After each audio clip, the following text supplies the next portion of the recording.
அண்மைச் செய்தி. தமிழக ஆளுநர் ஆர்.என். ரவியின் தேநீர் விருந்தை தமிழக வெற்றிக் கழக தலைவர் விஜய் புறக்கணிக்க உள்ளதாக தகவல் வெளியாகி இருக்கிறது. கூடுதல் விவரங்களை வழங்குவதற்காக செய்தியாளர் சந்தானம் இணைப்பில் இருக்கிறார். சந்தானம், ஏற்கனவே ஆளுநரோட தேநீர் விருந்த பல்வேறு அரசியல் கட்சிகள் புறக்கணிச்சிருக்கு. இதுல தாவேகாவோட நிலைப்பாடு என்ன அப்படிங்கிற எதிர்பார்ப்பு இருந்துச்சு. இப்ப தாவேகாவோட தலைவர் விஜயும் ஆளுநரோட தேநீர் விருந்த புறக்கணிச்சிருக்காரு அப்படிங்கிற தகவல் வெளியாகி இருக்கே, இது உறுதிப்படுத்தப்பட்ட தகவலா? என்ன விவரம்?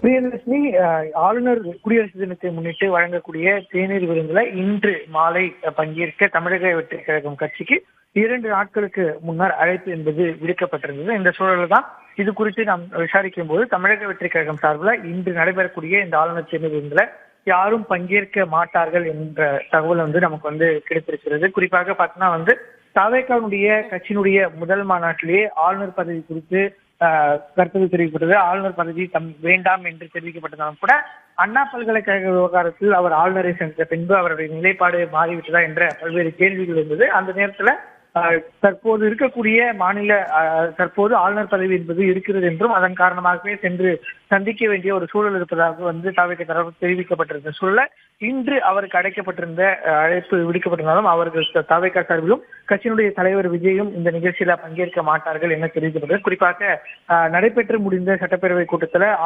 ஆளுநர் உரையை வாசிக்காமல் புறக்கணித்து சென்றதை தவேக சார்பாக கண்டிக்கப்பட்டிருந்தது. இந்த சூழல இன்று நடைபெறக்கூடிய தேநீர் விருந்திலும் தாவேக சார்பில் யாரும் பங்கேற்க மாட்டார்கள் என்ற தகவல் என்பது நமக்கு கிடைத்திருக்கிறது. பல்வேறு அரசியல் கட்சிகளை தொடர்ந்து தற்போது தமிழக வெற்றிக் கழகமும் ஆளுநரின் தேநீர் விருந்தை புறக்கணிக்க முடிவெடுக்கப்பட்டிருக்கிறது. விவரங்களை வழங்கியதற்கு நன்றி சந்தானம்.